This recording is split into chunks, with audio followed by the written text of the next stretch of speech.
This is Divine Evolution, and I'm Chris O'Connor. Today I'd like to talk about what densities and dimensions are, and I've spoken quite often about the densities in the past and how the densities go from one density up through to the eighth density. The eighth density being unification with God the Creator. We as individuals and we as a collective operate really only in 6 densities.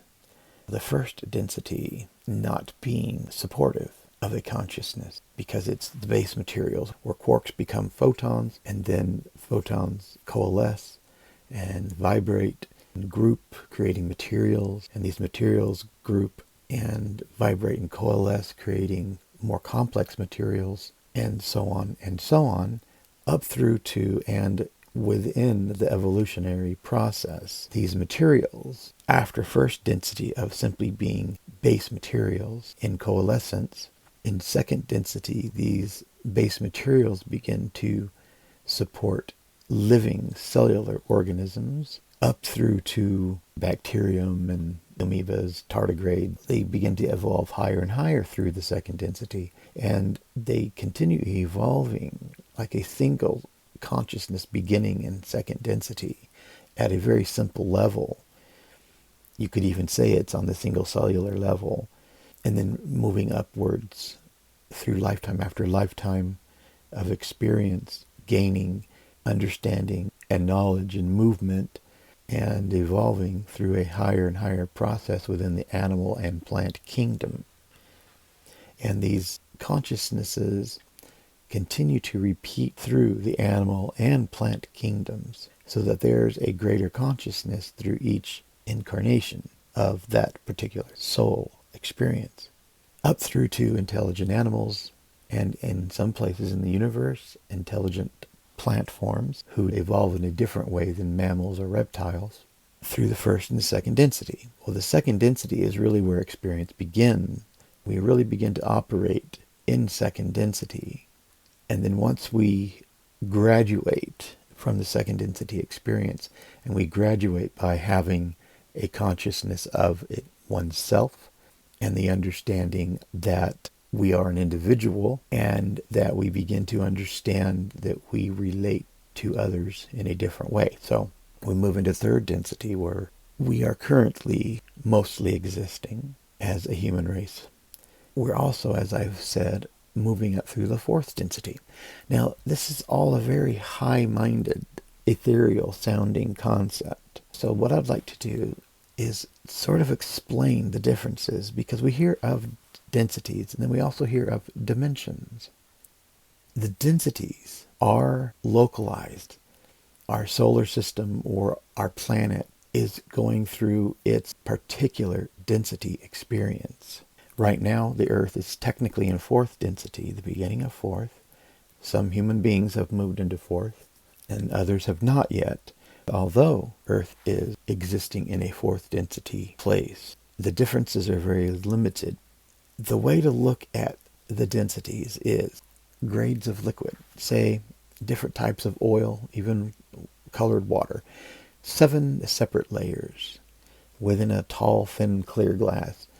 The bottom layer being tinted red, the next layer being tinted orange, the next layer being tinted yellow, then the next green, the next blue, the next indigo, and the top layer being of a violet color. So in imagining this glass, we came up through the lowest density, the red, the most compacted, hence the name and terminology of density. If you imagine the nucleus of an atom and then its outer surface as well, how much space is there between? If you were to reduce the space of the atom, that would reduce the space between atoms, which would reduce the space between cells, reduce the space between materials. So it becomes more and more dense. So red is the most dense. And then as experience happens, and we're speaking on an Earth level right now, the Earth experienced a time of molten base materials, began to cool and coalesce into more complex materials, to the point of it beginning to support life in its oceans, that life becoming more complex and moving onto the land, and becoming more complex, becoming you and me. The density of red, all of those beings within that space, as the earth moved into the orange, or the second density, these are experiences that the earth is having. What changes the densities is the actual vibration of the photon. On a scientific level, though it's a minute vibrational frequency change to a slightly higher frequency, the way materials coalesce changes the actual materials and the actual intelligences within that time and space. As Earth evolved from second to third density and third to fourth density now, we're following this process. It would be better if we were all connected in a way that's much more positive and that we didn't negatively impact the Earth, because negatively impacting the Earth slows the Earth's photonic elevation down, which she's trying to push through. If there are weak places, say her tectonic plates, her trying to break through this vibrational veil. If an earthquake was going to happen in 1,000 years, may happen now because the Earth's vibrational state is in flux. She's in this fourth density, in that glass of colored liquids. Earth has moved from the yellow layer to the green layer, and there's some trailed material left behind, which are people. And we're trying to catch up to the Earth. So we're floating up because our photonic energy, our base materials, are also vibrating at a slightly higher rate. So we become lighter in a spiritual cosmic sense. So we float up through these layers. And so we're floating up through this barrier between third and fourth density, between the yellow and the green. As that process continues, more and more people will begin to float up and catch up with the Earth.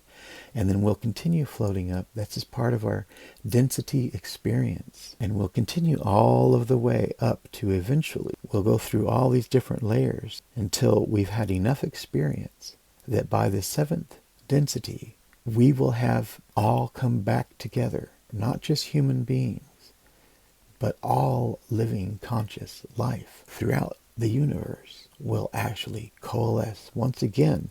And then that's the reunification with God the Creator. Now within this glass of layered liquids, there are experiences. So it's not a single color. It doesn't go from yellow to green instantaneously. There's a gradation. True yellow, true third density experience would be in the center of that layer, where that true color is, where that centered, balanced third density experience is. Well, we've far gone beyond that. The Earth has certainly passed the cusp of the most balanced state between the yellow and the green. There are 7 separate layers, and within each of those layers, there are 7 more. And each of those 7, there are 7 more. All of those layers are densities. So the dimensions are experiential locations within the densities. There's an infinite number of dimensions.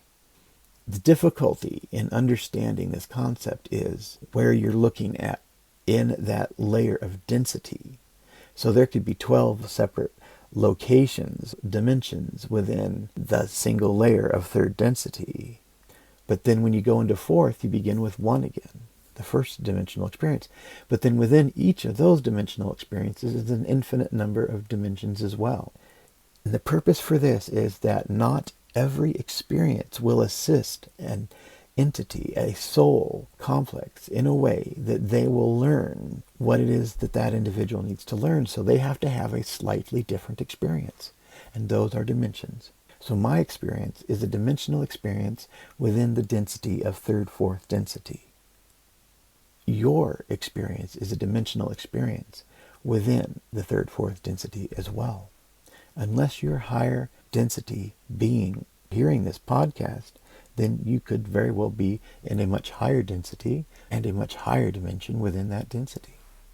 Dimensions are experiential locations within the density of your current experience. And yeah, it's still kind of mind-blowing, I understand. It still blows my mind when I think about it. But I really wanted to just kind of lay that out and explain that, because our personal experience is infinite within our ability and our location within our density.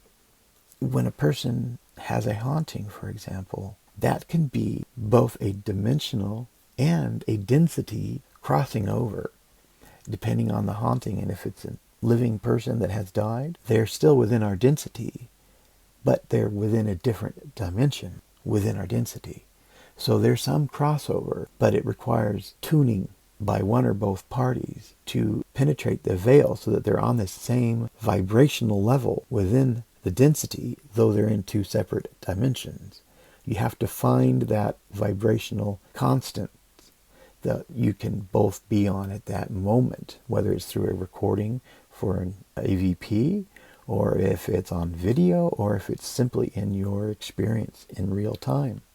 Also, an entity of a higher density can come in, and when they're of higher density, they can easily penetrate the lower densities because they've been through that experience. Their state of vibration is higher and less dense, so they can move through lower densities much more easily, and they can draw things up to them by being of assistance, which a lot of beings try to do when they have a higher density experience and they've broken through and they begin to understand all of these concepts. Then a positive oriented entity wants to share the information because it's hard won. You want to bring others with you. And so that's what they try to do. Higher density beings come into our dimensional state through a tuning that they have to do. And let me explain something another concept that I absolutely love. And I've mentioned the chakras, and that there are 7 chakras. They correlate with the rainbow, and they also correlate with the densities. They correlate in a way that it's your root chakra, it's your sacral chakra, moving on up to your solar plexus, which is your yellow, and it's also 3rd density, to your heart chakra, which is the green ray energy center, which is also 4th density, and it continues on from there up through to where all materials coalesce in the 7th density. Part of our soul's evolutionary process is this journey of reunification. And what is the purpose of these evolutionary experiences on a soul level? Well, it's because we need to be able to communicate and move within the experience of the universe, and even multi-universes, and all dimensions and densities. So it's a progress and a process. An individual soul complex, a person, can do this instantaneously. They can become perfectly balanced and move on, but it's quite rare. But most of the time it takes many lifetimes to understand all of these concepts through experience, through trials and tribulations and troubles, and these catalysts for change that change our mindsets and our balance. In order to do what we consider miraculous things, one must be balanced within. Part of these miraculous things is in the creation of thought forms, and also instantaneous travel in thought. Much faster than the speed of light travel is thought travel. And the only way that an individual can do this is by balancing their chakras. The reason this is important is that when each of these 7 chakras are balanced with itself and with its neighbor, they create this humming. And the humming is a vibration, or they create a vibration. And the vibration is audible in a humming, but it's also visual and visible in a color. And then as each of our chakras are more and more balanced, when they become perfectly balanced, they each become melded within the other. And then when that happens, that 7 separate layers, 7 separate vibrational states of being that we are, suddenly merge into one. When each of these chakras are perfectly balanced, they begin vibrating in such a way that they create a single vibrational state, so that they become pure white light, because they're a perfect mix and balance of all color. And then suddenly around this being is created this field of vibration. And that vibrational field is compatible to all densities and all dimensions, so that that individual can have a thought, and that thought will become part of the reality of the individual. So that individual can say, I want to go to the moon, and you're there instantaneously. So that's why it's so important to understand that all things correlate one to the other when it comes to densities, and it comes to state of being, and it comes to our energy centers or our chakras. A great way that we're able to balance our chakras, of course, is through meditation, but also through understanding and education. That is why I'm here, to do the most I can do to help as many people as I possibly can understand the concepts I've come to understand. We are all in this together. We are one. We are all part of the same being who is nothing but perfect love. And I love you. Until next time, I'm Chris O'Connor.